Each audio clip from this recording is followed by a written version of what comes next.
16 ta' Ottubru. Nilqakom għal Quddiesa ta' 28 ħadd ta' żmien ta' matul is-sena minn din il-kappella f'Ħal Qormi iddedikata lill-Madonna tal-Ħlas. Jiċċelebra din il-Quddiesa l-Arċisqof Charles Xikluna. Jikkonċelebra l-Arċipriet tal-Parroċċa ta' San George Dun Mario Manġon. It-tfal jistgħu jsegwu l-liturġija tal-ħadd fuq il-website bkids.mt.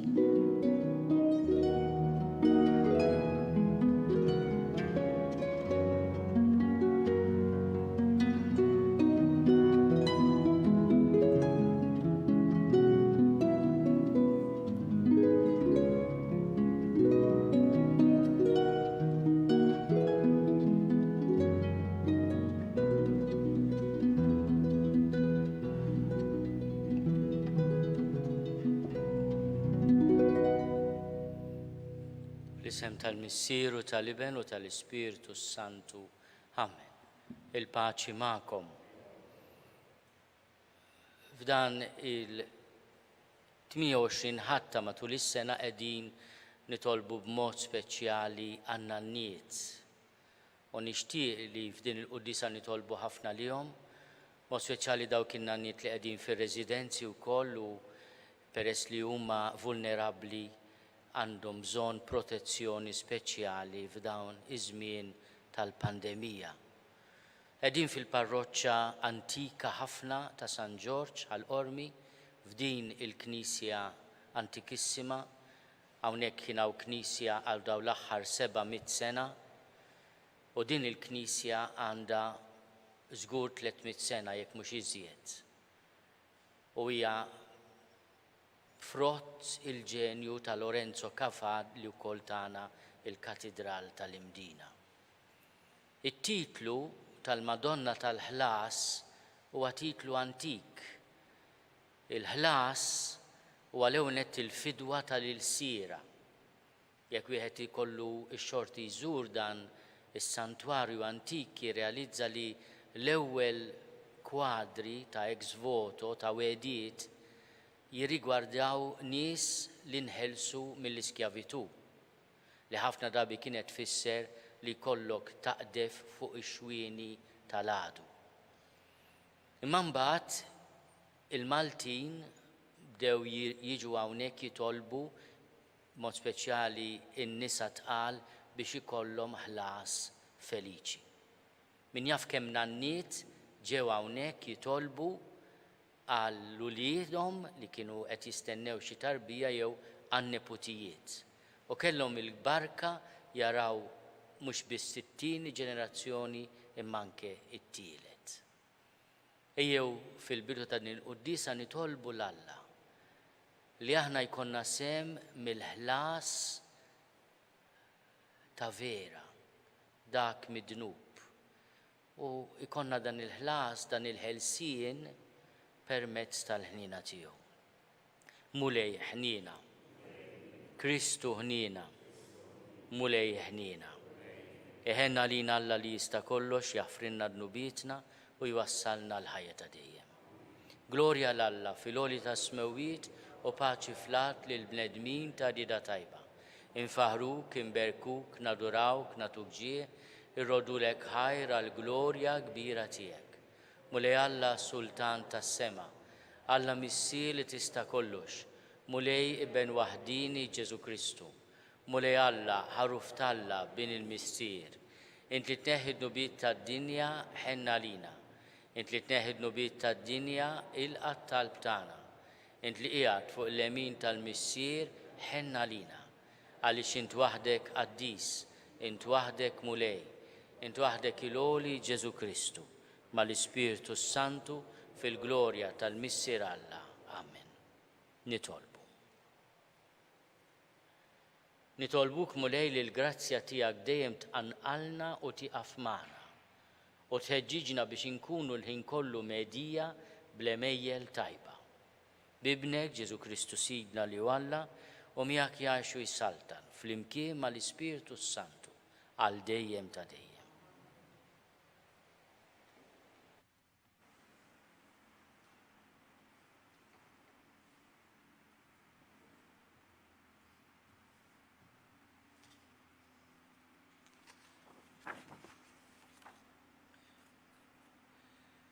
L-ewwel qari mill-ktieb tal-Profeta Iżajija. Jagħmel il-mulej tal-eżerċiti għal popli kollha fuq din il-muntanja, mejda bi kelfin, mejda b'imbejjed ħelwa, b'laħam imsemmen bil-mudullun u mbejjed fini. U jċarrat minn fuq din il-muntanja il-velu li kien jagħti wiċċ il-popli kollha, għata li kien jaħbi kollha kemm huma l-ġnus. Jeqret il-mewt għal dejjem, jixxotta sid il-mulej id-dmuħ minn fuq kull wiċċ u jħassar l-għajb tal-poplu tiegħu mill-wiċċ l-art kollha għax il-mulej tkellem. U dakinhar jgħidu, dan hu Alla tagħna, fih ittamajna li salvana. Dan hu l-mulej li fih ittamajna. Nifirħu u nitennew bis-salvazzjoni tiegħu għax il-mulej tinżel fuq din il-muntanja. Il-kelma tal-mulej. Sam responsorjali. Nammar f'dan il-mulej sakemm indum ħaj. Flimkien? F'dan il-mulej sakemm indum ħaj. Il-mulej u r-raj tiegħi xejn ma joqosni, f'merat kollha ħdura jqiegħdni, ħdej l-ilma fejn nistrieħ joħodni, hemm hu jrejjaqni. Flimkien? Nammar f'dar il-mulej sakemm indum ħaj. Immexxini fi triq tas-sewwa minħabba fl-isem tiegħu. Imqar jekk nimxi f'wiet mudlam. Ma nibżax mill-ħsara għax inti miegħi. Il-ħatar tiegħek u l-aslux tiegħek huma jwensruni. Flimkien, nammar f'dar il-mulej sakemm indum ħaj. Intħejji mejda għalija quddiem l-dewwa tiegħi. Biż-żejt tiddilk li rasi u l-kalċi tiegħi tfawwalli. Flimkien, nammar f'dar il-mulej sakemm indum ħaj. Mija iva jimxu t-tieba u l-ħniena il-jiem kollha ta' ħajti u nammar f'dar il-mulej sakemm indum ħaj.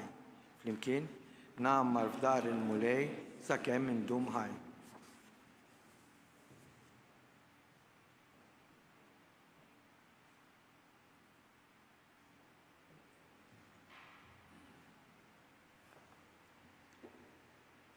It-tieni qari mill-Littra ta' San Pawla Apostlu lill-Filippin. Ħuti, naf ngħix fil-aks u naf ngħix fil-ġid. Kollox drajt u noqgħod għal kollox.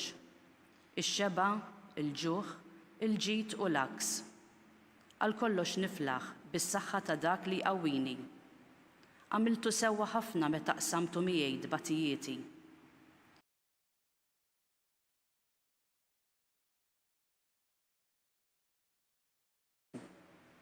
Lil dan Alla u missierna, glorja għal dejjem ta' dejjem.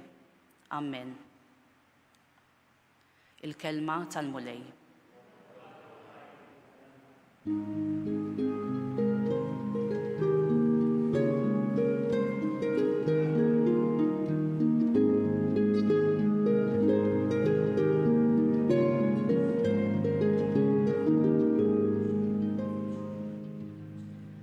Alla ta' Sidna Ġesu Kristu, il-missier tal-glorja, jagħtikom spirtu ta' erf biex tarfu x'inhi t-tama tas-sejħa tagħkom.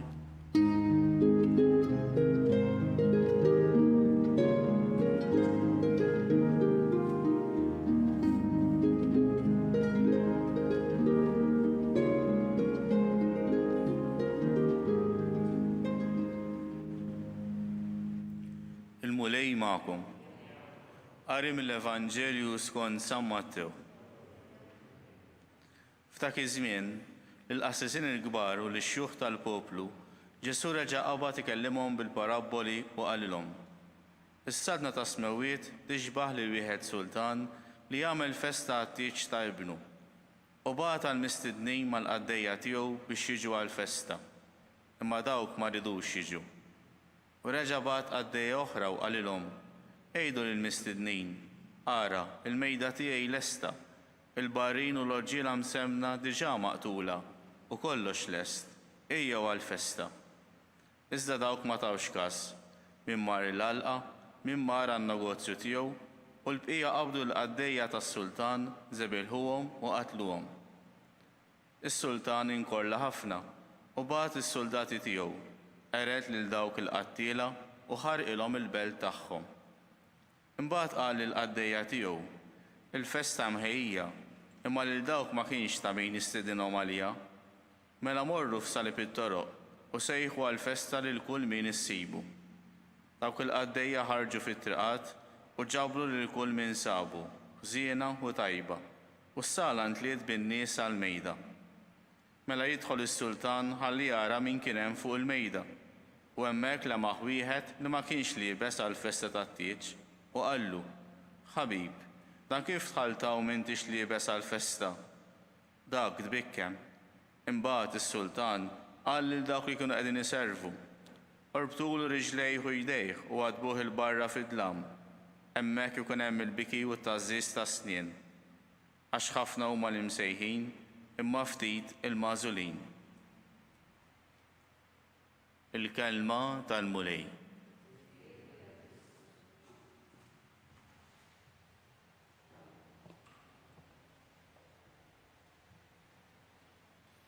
Anke illum Ġesu jatina parabola, storja li hu juża biex jiddialoga biex jitkellem mal-qassisin il-kbar u x-xjuħ tal-poplu. Kienet iħoss li mhux se jilqgħuh. Beda jifhem li qiegħda sseħħ dik il-profezija meta kellu 40 jum biss, nimmaġina li rrakkontawlu meta xmun għalilhom dan qed ikun sinjal li meruh. Ma Ġesu donnu ma jaqtax qalbu jkompli jistieden lill-leaders tal-poplu ta' żmienu li kif nafu mbagħad kellhom jakkużawh u jagħtuh għall-mewt, iġalu l-Pilatu jikkundannah biex imut fuq is-salib. Ikompli ikellimhom fuq il-proġett ta' missieru ta' Alla li huwa proġett ta' mħabba. Tiftakru li l-ħadd li għadda edna li meta juża it-tixbiħa sabiħa tad-dilja il-mulej qed jitkellem fuq l-imħabba li għandu Alla għad-dilja tiegħu. Il-maħbub tiegħi żera dilja. Illum għandna immaġini oħra tal-imħabba għaliex tixbaħ lil wieħed sultan li jagħmel festa għat-tieġ ta' ibnu. It-tieġ huwa l-ikbar festa tal-imħabba bejn żewġ persuni. It-tieġ ta' Iben Alla huwa l-imħabba ta' Ġesu għall-arusa tiegħu il-Knisja għal kull wieħed waħda minnha.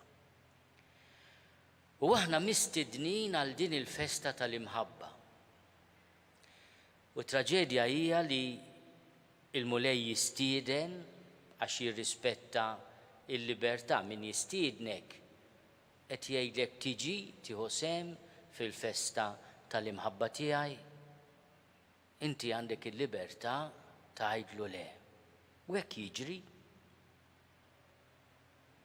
Ejjew għall-festa. L-ewwel grupp ma rridux jiġu. Hija traġedja tal-poplu ludi u anke ta' min jisma' l-kelma tal-istedina ta' Alla u jgħid ma rridx.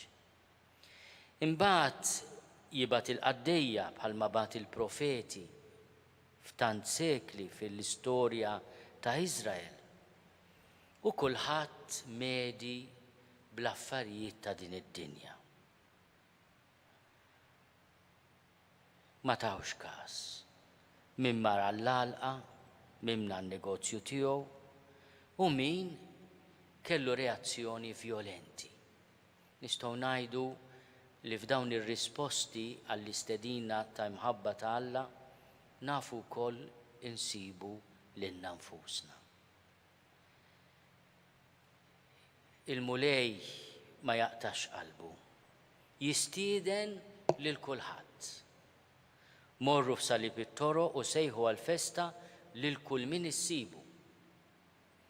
Aħna l-Maltin x'aktar xum aħna f'din il-kategorija sampaw missierna mibgħut mill-providenza ta' Alla għand poplu pagan bl-istedina tal-imħabba ta' Alla. U il-mulej ma joqgħodx jistenna xi ċertifikat tal-kondotta pulit. L-istedina hija għat-tajbin u għal-ħżiena. Imma jippretendi li aħna nilbsu il-libsa tat-tieġ. Sa fl-antik net, sultan meta kien jistiednek kien jibatlek hu il-libsa tat-tieġ.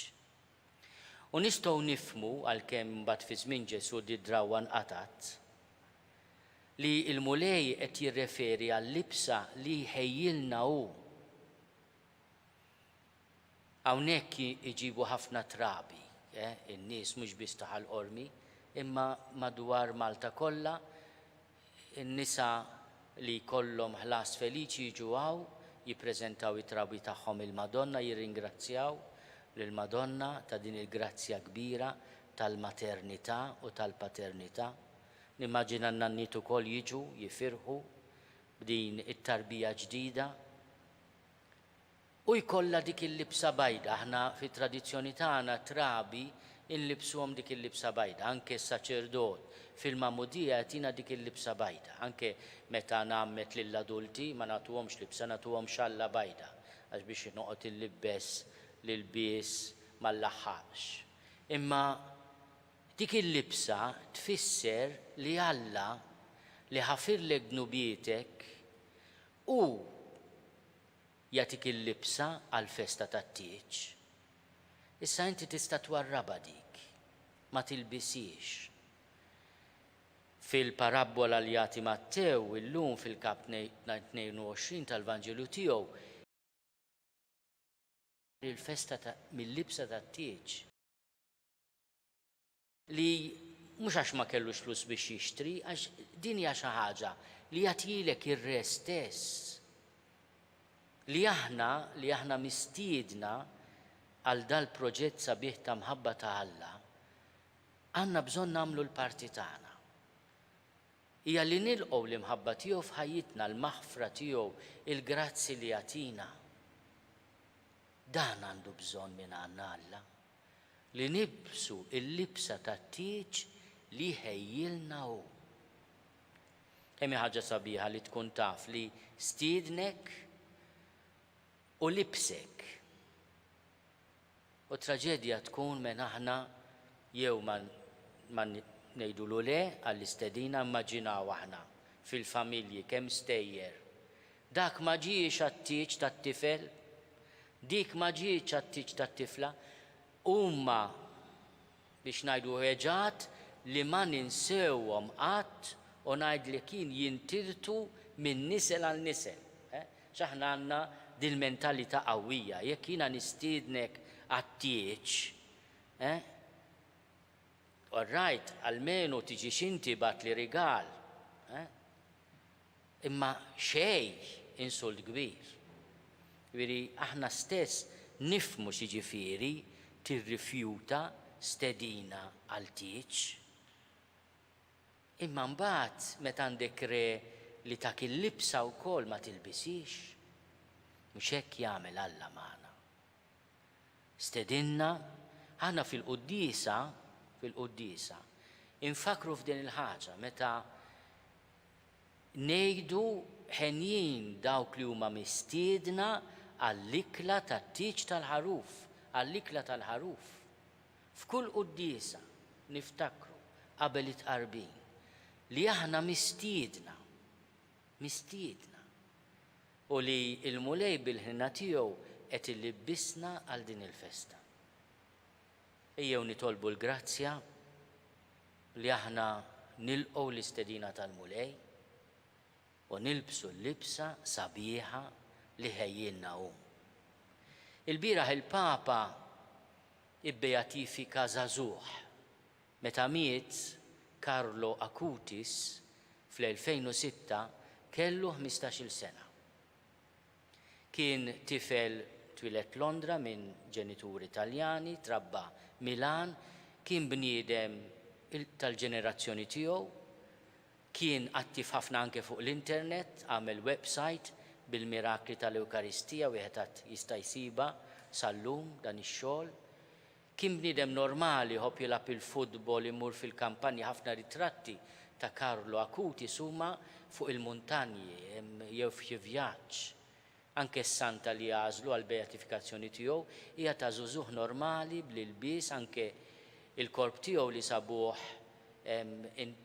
intat sħiħ għalkemm imqaddet bħalma sibna anke fil-każ ta' San George Preka l-Qaddis Azistana, libsuh bl-ilbies, bil-jeans, insomma bl-ilbies ta' żagħżugħ.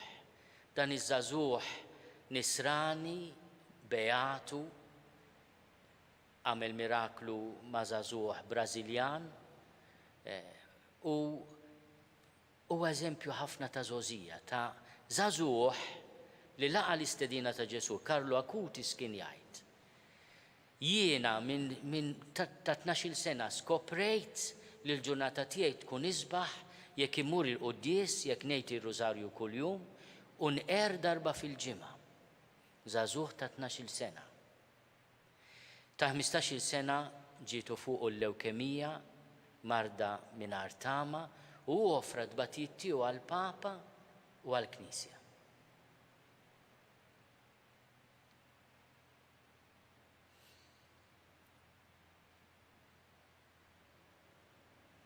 Nitolbu ħafna l-interċessjoni ta' Carlo Acutis għaż-żgħażagħ tagħna. Jiena nemmen f'Alla wieħed, il-Missier li jista' kollox, li ħalaq is-sema u l-art, dak kollu li jidher u dak li ma jidirx. F'Mlej wieħed Ġesu Kristu, iben waħdini ta' Alla, imnissel minn Missier qabel kull żmien. Alla minn Alla, dawl minn dawl, Alla veru minn Alla veru.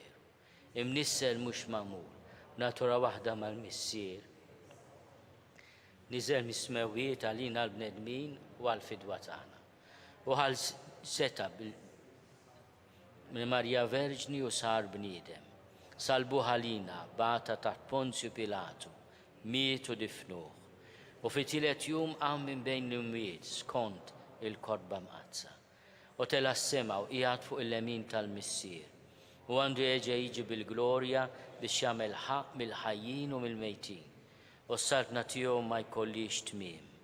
U fl-Ispiritu Santu mulej li jagħti l-ħajja, li ġej mill-Missier u mill-Liben, li hu meqjum mweġġa flimkien mal-Missier u mal-Liben, u li tkellem f'hom il-profeti. U fi Knisja waħda, Quddiesa, Kattolika, Apostolika, nistqarma mudija waħda l-maħfra ta' dnubiet u nistenna l-qawma mill-imwiet u l-ħajja ta' żmien li ġej. Amen. Ejjew nofru talb tagħna b'mod speċjali għall-Knisja, l-arusa ta' Ġesu. Ġesu ta' ħajtu għalina, dan huwa t-tieġ tal-liben tas-Sultan. Ejjew nitolbu biex aħna nkunu insara li nilqgħu l-istedina l-imħabba u nilbsu l-libsa tal-ħnina ta' Alla. Nitolbu għan-nanniet tagħna. Nitolbu għal dawk li qegħdin fil-familja, dawk li qegħdin fir-residenzi tal-anzjani. F'dan il-mument ta' pandemija nitolbu biex ma tonqos qatt l-għoża tagħna, nikkuntattjawhom kif nistgħu u lil mulej jipproteġġihom, speċjalment minn din il-pandemija.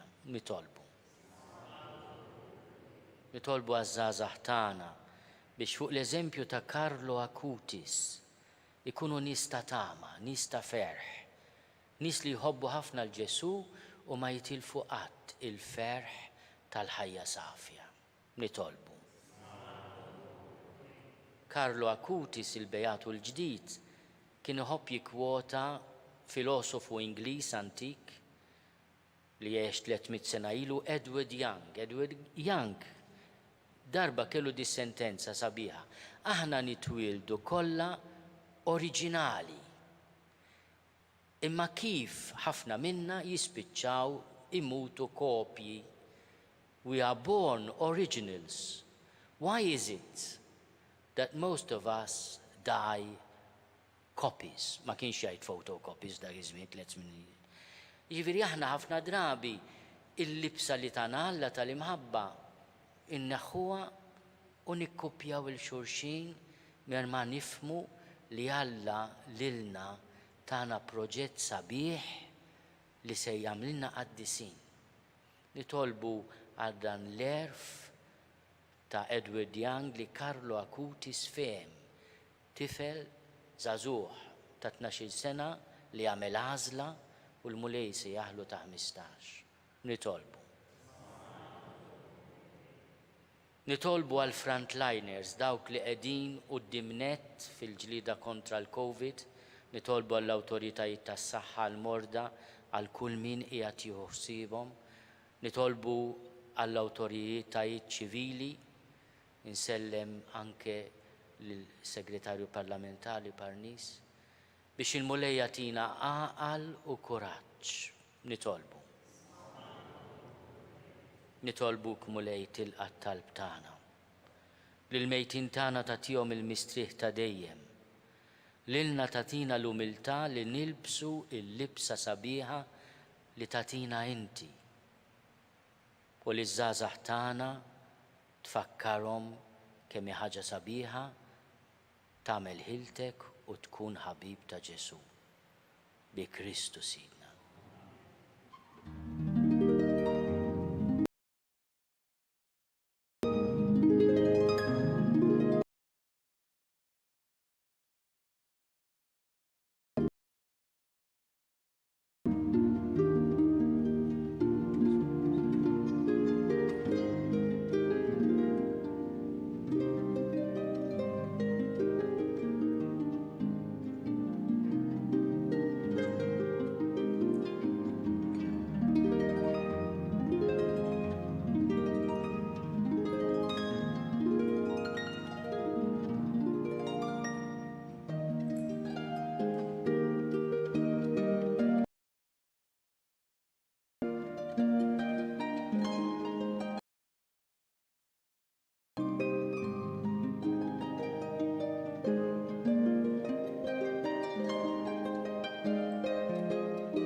Nitolbu ħuti biex is-sagrifiċċju tiegħi u tagħkom ikun jogħġob lil Alla l-Missier li jista' kollox.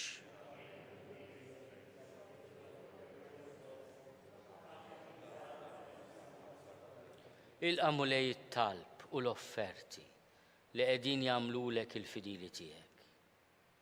Biex għall-qima li qegħdin nuruk fis-servizz tagħna ngħaddu għall-glorja tas-sema.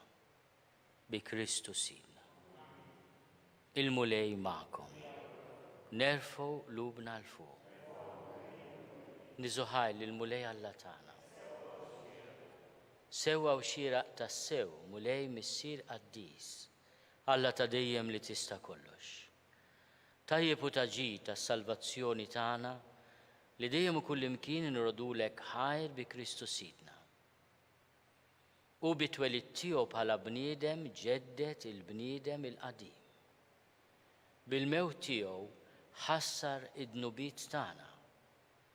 U wara li bil-qawmin tiegħu daħħalna fil-ħajja ta' dejjem, bit-tluħ tiegħu fil-emin tiegħek missier fetħilna il-bibien tas-sema. Għalhekk flimkien mal-anġli u l-qaddisin kollha intennulek l-innu ta' tifħir u ngħidu bla qiegħda. Quddies, Quddies, Quddies, mulej Alla tal-eżerċiti, ismewtu l-art mimlija bil-glorja tiegħek. Osanna fl-għoli tas-smowiet, imbirek min ġej f'isem Quddies tas-sewint mulej, inti lajn ta' kull quddusija. Quddiesa lek nitolbuk dawn l-offerti bil-barka tal-Ispirtu tiegħek biex isiru għalina il-ġisem u d-demm ta' Sidna Ġesu Kristu. Li meta kien se jingħata biex minn rajħi bati ħalħobs rat il-ħajr qasam tal id-dixxipli tiegħu u qal: ħudu u kulu l-koll minn dan, għax dan huwa ġismi li jingħata għalikom.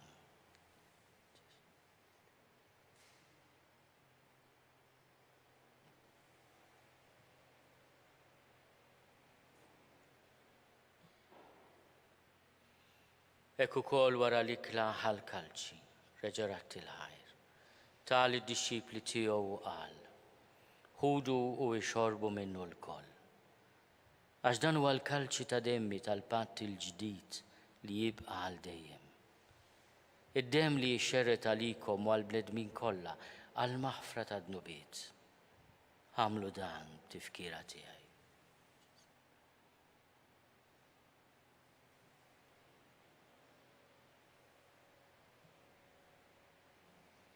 Dan hu l-misteru tal-fidi.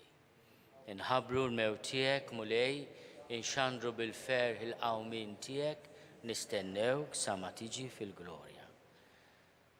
Għalhekk aħna nagħmlu dan, tifkira tal-mewt u l-qawmin ta' Sidna Ġesu Kristu.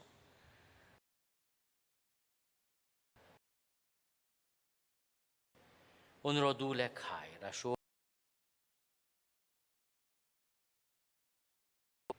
u miċ-ċokon tagħna nitolbu li l-Ispirtu Sant semm il-ġisem u d-demm ta' Kristu. Ej fil-Knisja tiegħek imxerda mad-dinja kollha. U qed taqa' fl-imħabba flimkien mal-Papa Franġisku. Miegħi għaddej tiegħek mingħajr ma jistħoli. Mal-Isqof Joseph li qed jgħinni, mal-Isqof Anton u mal-ministri tiegħek kollha. Ftakar ukoll fħutna li raqdu bit-tama tal-qawmien. Ftakar fil-mejtin kollha. Daħalhom quddiemek fid-dawl tas-seb tiegħek. Ħenna lina l-koll nitolbuk. Agħti lilna wkoll il-wirt tal-ħajja ta' dejjem. Flimkien mal-Verġni Mqazzom Malla Marija, mal-arus tagħha San Giuseppe, mal-Appostli, ma' San George Martri, ma' San Ġwan 23, il-Beatu Carlo Acutis u l-qaddisin kollha li jgħixu fil-biberja tiegħek sa mill-bidu tad-dinja. Għamel li magħhom minn faħruk u nsebħuk Ġesu Kristu ibnek. Bi Kristu, ma' Kristu u fi Kristu.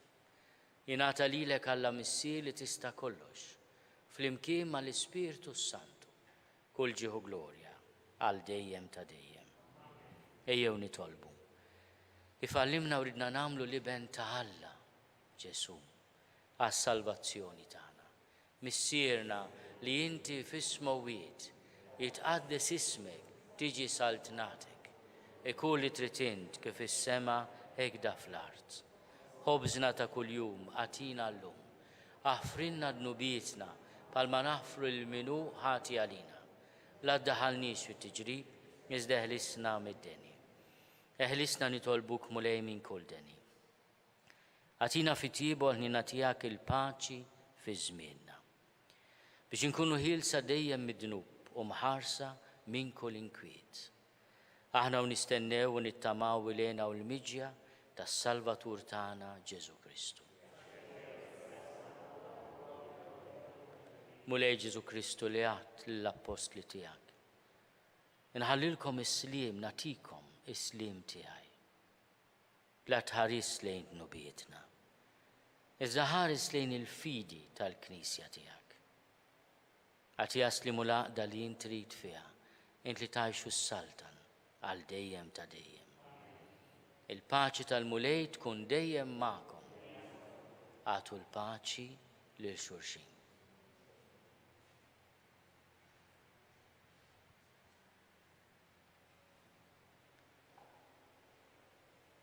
il-ġisem u flimkien mad-dem ta' Sidna Ġesu Kristu ikunu jiswew lilna li se nitqarbnu bihom għal ħajja ta' dejjem. Ħaruf Talla li tneħħid nubit tad-dinja ħenna lina. Ħaruf Talla li tneħħid nubit tad-dinja ħenna lina. Ħaruf Talla li tneħħid nubit tad-dinja għatina l-paċi. Mulej Ġesu Kristu bin Alla l-ħaj. Bil-mewt tiegħek ifrit minnek il-missier u bil-ħidma tal-Ispirtu Santu intajt il-ħajja lid-dinja. Dan il-ġisem u d-dem qaddis tiegħek. Eħlisni minn ħtieti kollha u minn kull ħażen. Żomni dejjem fidil lejn il-kmandamenti tiegħek u tħallini qatt ninfiret minnek. Mulej Ġesu Kristu nitolbok li din itqarbina bil-ġisem u d-dem tiegħek ma tkunx il-kundanna tiegħi. Iżda l-ħnina tiegħek tkun għalija l-ħarsien u l-fejqan ta' ruħi u ta' ġismi.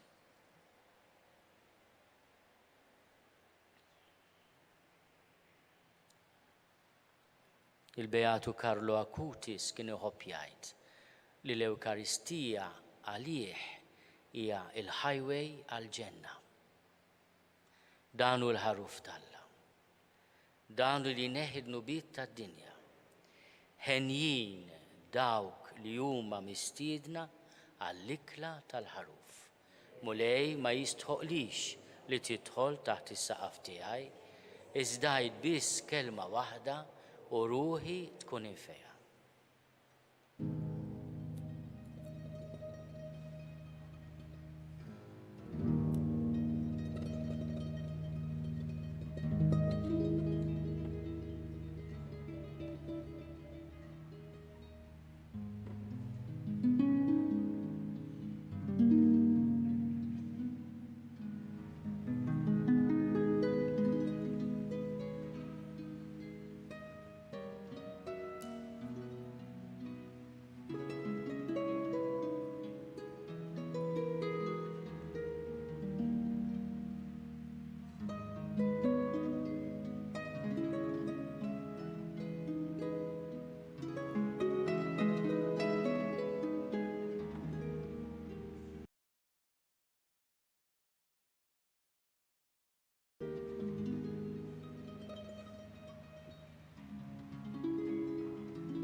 Flimkien ngħidu t-talba għat-tqarbina tax-xewqa. Ġesu, jiena nemmen li inti tinsab ta' bilħaq fis-sagrament tal-Ewkaristija.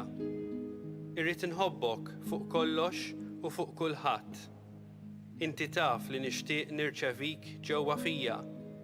Imma ġala darba bħalissa ma nistax nilqek ġewwa fija sagramentalment, nitolbok li tiġi fija spiritwalment. Ejja għandi, Ġesu tiegħi, biex jiena niġi għandek. Ħeġġiġni bl-imħabba għalik, biex f'ħajti u f'mawti ma fik u nibqa' nħobbok għal dejjem.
Nitolbu. Fiċ-ċokon tagħna mulej nitolbu l-kobor tiegħek biex bħalma inti tajjixna bil-ġisem u d-demm imqaddes ta' ibnek, hekk ukoll tagħtina sem min natura tiegħu ta' Alla bi Kristu Sidna. Carlo Acutis miet fit-12 ta' Ottubru 2006 u il-Papa ddeċida li il-festa liturġika ta' dan il-Beatu ġdid propju tkun għada 12 ta' Ottubru. Inħajjarkom mod speċjali li anke ssibu Santa tiegħu fuq l-internet tagħmlu Carlo Acutis jitla hemm diversi ritratti ħelwin tiegħu u nitolbu bl-interċessjoni ta' dan iż-żagħżugħ li issa huwa beatu tal-Knisja. Il-mulej magħkom. Din il-barka hija speċjali fuq in-nanniet biex il-mulej jagħtihom hu il-barka u l-ħlas tal-imħabba kollha tagħhom minn nisel għal nisel u jkunu wkoll mhux biss il-faraġ imma s-saħħa tagħhom. Il-mulej berikkom fl-isem tal-Missier u tal-Iben u tal-Ispiritu Santu. Morru fil-paċi ta' Kristu.